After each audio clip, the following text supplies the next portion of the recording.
Hizmet je sociální hnutí inspirované náboženskou vírou, které se zaměřuje na vzdělávání, mezináboženský dialog a humanitární pomoc. Vzniklo v 70. letech 20. století v Turecku jako hnutí zdola. Od té doby se hizmet, česky doslovně přeloženo služba, rozšířil do celého světa a přeměnil se v širší společenské hnutí, jehož účastníci zahrnují všechny společenské vrstvy.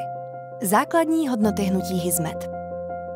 Respekt k člověku a základním lidským právům. Účastníci hnutí hizmet věří, že každá lidská bytost má hodnotu ze své podstaty a každý člověk si zaslouží důstojné zacházení. Všichni lidé jsou jako lidské bytosti a před zákonem rovni. Nikdo není nadřazen nikomu jinému. Účastníci hizmetu hájí všechna lidská práva a svobody uvedené ve Všeobecné deklaraci lidských práv OSN. Sociální spravedlnost a rovné příležitosti jsou podmínkou rovnosti mezi lidmi. Respekt k právnímu státu. Účastníci hizmetu respektují právní stát. Nikdo podle nich nestojí nad zákonem. Jednají v souladu s ochranou lidské důstojnosti, univerzálními právními principy a zákony země svého bydliště. Řídí své organizace tak, aby splňovaly nebo převyšovaly normy transparentnosti a odpovědnosti uplatňované v dané společnosti. Mírumilovná a pozitivní akce. Hizmet je míromilovné hnutí. Účastníci hizmetu odmítají používání násilí jako politického nástroje.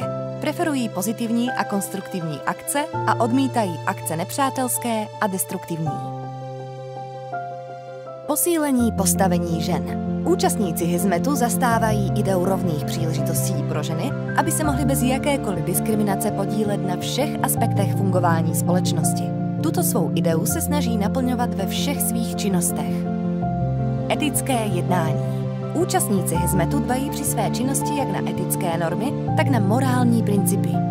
Dodržují základní etické principy, jako jsou poctivost, důvěryhodnost, neškodnost a čestnost. Věří, že legitimní a oprávněné cíle by měly být dosaženy legitimními a oprávněnými prostředky. Respekt k rozmanitosti, pluralismus. Účastníci hizmetu vidí kolektivní a individuální rozmanitost jako bohatství, pokud nejsou v rozporu se základními lidskými právy. Zastávají postoj zabraňující možným konfliktům, pramenícím z náboženských rozdílů.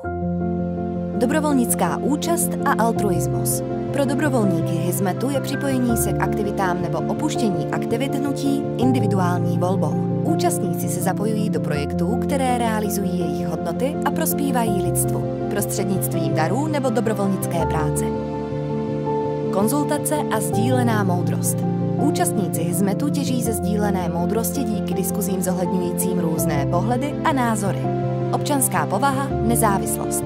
Hizmet je hnutí občanské společnosti a jedná nezávisle.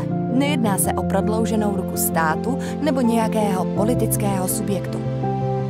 Dobrovolníci hizmetu kladou důraz na internalizaci demokratických hodnot, aktivní občanství a účast v komunitě. Respektují politická rozhodnutí každého jednotlivce. Jsou proti přeměně náboženství v politickou ideologii i proti tomu, aby se náboženství stalo politickým nástrojem.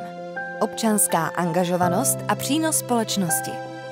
Účastníci hnutí hizmet považují za svou společenskou odpovědnost přispívat společnosti a pomáhat řešit společenské problémy. Cítí se být součástí lidské rodiny. Jsou citliví k problémům lidstva a jejich cílem je sloužit humanitě. Ochrana životního prostředí. Účastníci hizmetu vnímají naši planetu včetně všech ekosystémů na ní jako dočasně svěřený domov, který musíme zachovat pro budoucí generace a snaží se chránit životní prostředí. Holistický pohled na lidstvo a jednotu mysli a srdce. Lidé jsou bytosti materiální i duchovní.